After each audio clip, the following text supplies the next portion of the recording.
Assalamualaikum warahmatullahi wabarakatuh. Video kali ini saya nak terangkan tentang tempat-tempat di dalam kapal terbang yang boleh kita laksanakan solat seperti biasa. Ya, kadang-kadang sebahagian penumpang ada yang ingin melaksanakan solat tetapi mereka menyangka tidak ada tempat yang sesuai untuk melaksanakan solat. Sesuai maksudnya kita boleh berdiri, rukuk, sujud seperti biasa dan juga dapat menghadap kiblat seperti biasa. Disangkakan tidak ada lalu mereka solat duduk. Padahal ada ya. Jadi saya nak jelaskan. Dan penjelasan ini saya lakukan dalam pesawat Airbus A330. Jadi bukan sekadar teori saja tapi dapat tunjuk lokasi itu sebenarnya teori dan praktikal. Sebelum itu satu poin penting. Okay, saya membuat rakaman ini di dalam pesawat Airbus 330 milik Malaysia Airlines, di mana saya sendiri seorang juruterbang bersama dengan Malaysia Airlines ya. Pun begitu, video ini adalah atas kapasiti peribadi, maknanya ia video peribadi saya, pandangan peribadi saya, ia bukanlah video rasmi daripada Malaysia Airlines. Jadi apa-apa soalan, kritikan, pandangan boleh bagi kepada saya, terus kepada saya di ruangan komen ya. Okey, baik. Mari kita lihat di manakah tempat melaksanakan solat tersebut. Okey, pertama sekali bagi pesawat yang besar seperti Airbus A330, A350, okey, Boeing 77 dan sebagainya yang kita sebut sebagai wide body aircraft. Okey, dia ada 4 buah pintu, 4 pasang pintu. Pintu 1, 2, 3, 4 kiri dan kanan. Maka tempat yang sesuai melaksanakan solat lazimnya adalah pintu kedua. Okey. Jadi di hadapan saya itu ialah kelas perniagaan, business class. Ini pintu 2 sebelah kiri. Saya tukar fokus. Di mana kita dapat lihat ia agak luas dan lapang untuk melaksanakan solat pada mana-mana arah juga. Ini pintu kedua sebelah kanan dan saya telah membentangkan sejadah di sana. Sejadah saiz normal dan kita dapat lihat ada ruang yang cukup dan selesa di sana dan boleh menghadap ke arah yang menghadap ke mana-mana arah ya. Baik, ini pintu kedua. Tempat lain yang lazim sesuai mendirikan solat ialah di pintu keempat ya. Mari kita lihat sekarang ini kita masuk ke kelas ekonomi. Tadi saya sebut tentang arah kiblat. Kalau nak tahu arah kiblat boleh bertanya kepada juruterbang.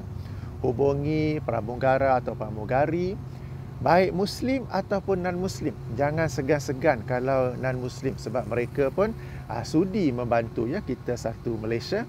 Dan walaupun mereka bukan Islam, mereka sudi membantu kita untuk bertanya kepada juruterbang di manakah arah kiblat. Okey, sekarang ini kita sampai ke pintu 3. Pintu 3 pun ada sedikit ruang di situ tetapi tidak sesuai sebab laksanakan solat di sini tidak ada privacy ya, sebab tu semua penumpang sekarang ni kosong. Tapi kalau ada penumpang ramai-ramai depan tu kita solat, jadi kurang sesuai. Maka yang lebih sesuai ialah pada pintu keempat. Apabila tanya juruterbang, kadang-kadang juruterbang ni bagi arah kiblat tu disebut pukul 4, pukul 7. Apa maksudnya tu? Itu maksudnya mereka menggunakan arah dengan menggunakan muka jam. Di mana kalau mereka sebut pukul 12 maknanya terus ke hadapan.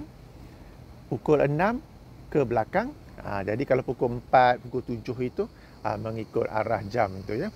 Kalau tak pasti boleh tanya balik kepada pramugara atau pramugari itu apakah maksud pukul 4 itu. Baik, sekarang kita pintu 4 sebelah kanan. Ini pintu 4 sebelah kiri. Jadi ada ruang yang agak selesa untuk kita melaksanakan solat. Cumanya pintu 4 sebelah kanan kurang sesuai sebab ada tandas. Pintu keluar masuk tandas di sini. Jadi kita nak solat, penumpang pula keluar masuk memang tak sesuai. Jadi pintu 4 sebelah kiri ya. Kalau kita melaksanakan solat dan arah kiblat pula katakan seperti ini. Katakanlah ya, di mana ia menghadap tempat lalu lalang orang ramai. Ini kita sebut galley area. Galley area di mana ini merupakan tempat kerja anak-anak kapal. Kita pula solat, katakanlah arah kiblat tu seperti ini. Maka bila solat di hadapan sejadah itu, pastikan kita letak penghadang ataupun sutera seperti selimut, bantal ataupun beg kecil. Itu salah satu syarat kalau kita solat di hadapan tempat lalu lalang orang ramai. Baik, kalau waktu solat pula, waktu solat sama juga. Boleh bertanya kepada juruterbang dan mereka akan cuba mengira waktu solat tersebut. Kenapa pula saya kata cuba? Okey. Sebab bila dalam penerbangan, suasananya dinamik. Apa maksud dinamik? Maknanya kapal terbang ni berlaju purata 800 hingga 900 km sejam dengan ketinggian yang kadang-kala berubah-ubah, arah yang berubah-ubah. Jadi apabila kira tu kadang-kadang ada lari 3-4 minit. Jadi ia tidak sama seperti mengira waktu solat apabila kita berada di darat, sebab kita statik di situ dan dapat mengira dengan tepat.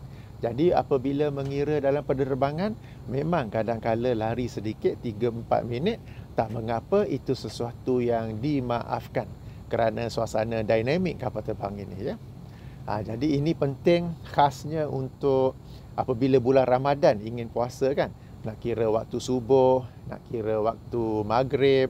Jadi lari sedikit itu tak mengapa, ia sesuatu yang dimaafkan. Baik, beberapa poin penting ya tentang tempat-tempat melaksanakan solat ini. Walaupun saya dah tunjuk ada beberapa tempat tadi. Pertama sekali, sebelum nak melaksanakan solat, minta izin daripada anak kapal terlebih dahulu. Sebabnya itu adalah tempat kerja mereka. Kalau perasan tadi, dekat pintu itulah yang ada kita sebut galley area, tempat kerja mereka di mana mereka sediakan makanan, minuman, apa semua tu. Jadi itu adalah tempat kerja mereka, maka tanya mereka terlebih dahulu. Jangan terus-terus pergi sembahyang saja, ya. Tanya dulu, minta izin dahulu. Dan kadang-kala mereka kata tak boleh. Bukan mereka sengaja ke apa ke, tak. Tapi sebab anak-anak kapal ni mereka ada jadual bila mereka hendak buat servis makanan dan minuman. Dan kadang mereka, bila mereka sedang buat persiapan untuk melakukan servis itu, masa itulah pula kita hendak solat. Jadi mereka kata tak boleh. Sebab mereka hendak gunakan kawasan itu menyediakan makanan dan minuman.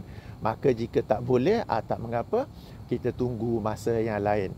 Tetapi kalau katakan seperti solat subuh, jika masanya kecil saja, masa tempoh untuk solat subuh tu pendek saja, nak tak nak kita sembahyang duduk. Okey. Dan kadang-kala kalau mereka kata tak boleh, mungkin sebab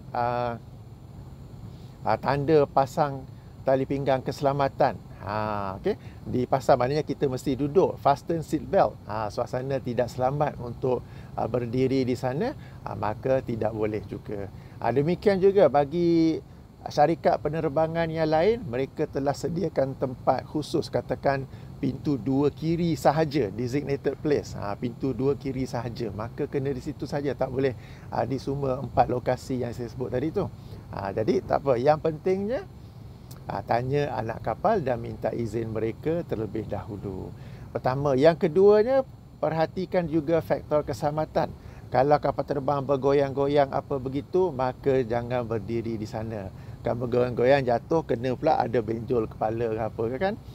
Jadi kalau bergoyang-goyang, terpaksa kita boleh sembahyang duduk. Nanti insya-Allah saya akan buat video lain tentang sembahyang duduk pula, ya. Kalau udara tenang dan anak kapal pun kata boleh gunakan tempat itu, barulah kita solat di sana. Kemudiannya, yang saya tunjuk tadi itu, kawasan pintu yang luas dan lapang itu lazimnya hanya untuk pesawat besar. Kita sebut wide body aircraft seperti Airbus 330, Airbus 350, Airbus 380, Boeing 777. Okey. Kalau kita naik pesawat kecil, yang disebut sebagai narrow body, seperti Boeing 737, Airbus 320 ataupun ATR 72. Kapal ini kecil, ruang pintunya pun kecil, memang tak dapat solat di situ, maka kita boleh solat secara duduk. Solat secara duduk di tempat duduk masing-masing. Jadi itu poin pentingnya ya. Sekali lagi saya ulangi, walaupun ada tempat solat itu, minta izin daripada anak kapal terlebih dahulu. Baik, moga-moga membantu. Saya tutup dulu dengan tasbih kafarah. Tasbih kafarah, subhanakallahumma wa bihamdika asyhadu an la ilaha illa anta astaghfiruka wa atubu ilaika. Assalamualaikum warahmatullahi wabarakatuh.